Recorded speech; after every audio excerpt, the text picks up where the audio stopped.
வணக்கம் ராஜேஸ்வரி.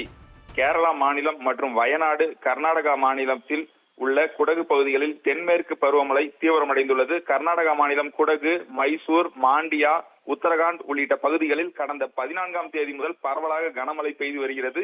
இதனால் அங்குள்ள கபினி மற்றும் கிருஷ்ணராஜசாகர் அணைகளில் நீர்வரத்து அதிகரித்துள்ளது. கபினி அணை தனது முழு கொள்ளளவான 84 அடியில் தற்பொழுது 83.43 அடியாக நிரம்பியுள்ளது. கிருஷ்ணராஜசாகர் அணையில் முழு கொள்ளளவான 124.80 அடியிலிருந்து தற்பொழுது 106 அடிக்கு மேல் எட்டியுள்ளது. இதனால் அணைகளின் பாதுகாப்பு கருதி இரு அணைகளில் இருந்து 55,500 கன அடி நீர் வெளியேற்றப்பட்டு வருகிறது. இந்த நீரானது கடந்த 16ஆம் தேதி முதல் வெளியேற்றப்பட்டு வருகிறால் படிப்படியாக தமிழகத்திற்கு வரும் நீரின் அளவும் உயர்ந்துள்ளது.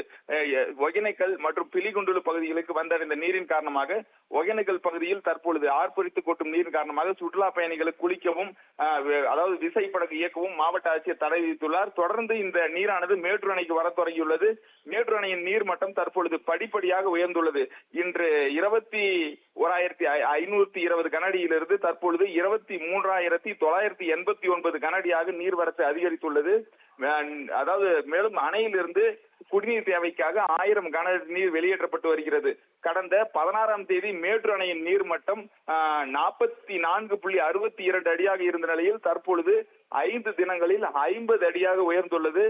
நீர்வரத்து தொடர்ந்து அதிகரித்து வருவதால் மேட்டூர் அணையின் நீர்மட்டம் தொடர்ந்து உயர்ந்துள்ளது.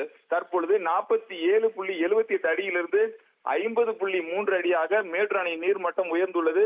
காவிரி நீர்பிடிப்பு பகுதிகளில் தொடர்ந்து கனமழை பெய்து வருவதால் இனி வரும் காலங்களில் மேட்டூர் அணைக்கான நீர்வரத்து மேலும் அதிகரித்து அணையின் நீர்மட்டம் மளமளவென உயரும் என எதிர்பார்க்கப்படுகிறது.